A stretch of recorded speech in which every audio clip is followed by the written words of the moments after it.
Le terme canon s'emploie pour désigner les livres inspirés de Dieu, qui font donc partie de la Bible.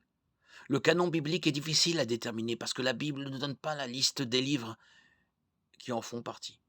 Le canon a été constitué progressivement, d'abord par les rabbins et érudits juifs, puis par les premiers chrétiens. En fin de compte, c'est Dieu qui a choisi les livres appartenant au canon biblique. Un livre appartenait au canon des Écritures à partir du moment où il était inspiré de Dieu. À partir de là, Dieu devait tout simplement en convaincre les croyants. Par rapport au canon du Nouveau Testament, celui de l'Ancien n'a suscité que peu de controverses. Les croyants hébreux reconnaissaient les messages de Dieu et acceptaient leur écrit comme inspirés de Dieu.